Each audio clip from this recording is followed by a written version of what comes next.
Bakoze vyinshi bakora n'ama featuring atandukanye bivanye na comedy zabo n'impano zabo, novuga yuko bavuye kure ariko kuri uno mwanya turiko turavugana ni bamwe mu bantu dusanzwe dufise basanzwe bakina ama comedy meza cyane, nabo si abandi ni Mutama Gerard official, hariho babutoyi, hariho babukuru na basisi ndetse na Najibu Irakoze.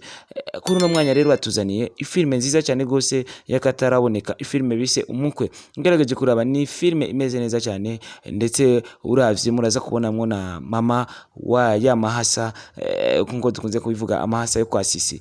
Ni ibintu rero bimeze neza cyane, na cyane cyane twirukira kuri channel yabo ya YouTube kuba turakora subscribe kugira iyo cinema nziza cyane tuze tuyirabe tumeze fresh. Tubamenyereye bakina ama comedy, tubamenyereye badakunda gukina filme ziri serious, ariko kuri uno mwanya baratuzaniye filme iri serious, filme imeze neza cyane. Ugerageje kuraba amasanamu uraza kubona ugerageje kuraba ino coming soon yaka ka video, manzu yitegereze gatoyi uragaruka hama ugira icyo umbwira. Urabaze ngizo kuba bakunda gukinisha bizi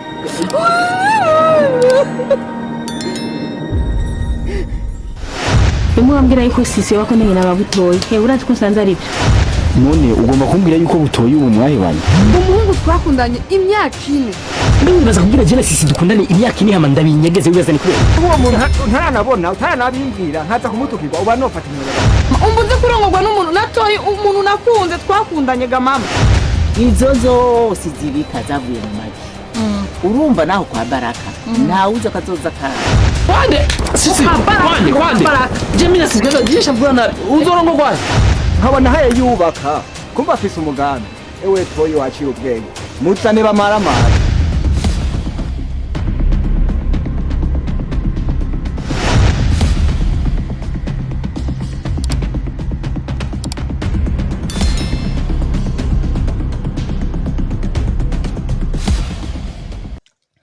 Ugerageje kuraba ni imwe mu filme ije kutavyorosha. Umukwe coming soon, very soon turaza kuyibona kuri Mutama Gerard official. Ni bamwe mu bana basanzwe bavuka mu ntara ya Makamba, ndetse bakora cyane kugira bashobore gushika kuco bifuza. Ni impano zikomeye kandi tubashigikire kuko nabana b'igihugu n'abana b'u Burundi tunabashigikire cyane kugira babandanye batera imbere. Mumaze kubona comedy nyinshi, hariho comedy nyinshi bakoze featuring bari kumwe na Gasore Babalao, ndetse n'izindi bakinye bari kumwe na Yasoni official, n'izindi nyinshi cyane basanzwe bafise barakinye ama episode ya comedy bise Umubeshi.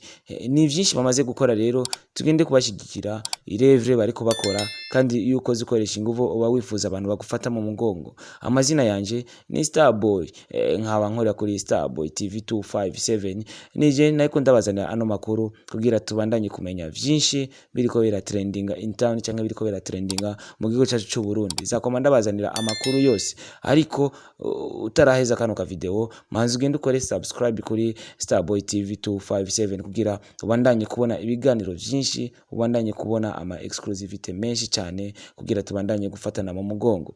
Fasha warafashijwe kuko nawe uri ngaho kwera wafashijwe, nutakora subscribe vraiment uzobora umwasi witerambere. Mubandanye kunshigikira, novuga yuko si bihe vyiza ndimwo, ni bihe bibi ntegerezwa bibi kandi bitegerezwa kuba vyiza very soon. Ni mwashigikira mukamfata mu mugongo. Ndabakunda cyane. Wewe wamaze gukora subscribe reka ndanagushimire, nawe utarayikora nizere ko vuba uza kwikora. Bye bye.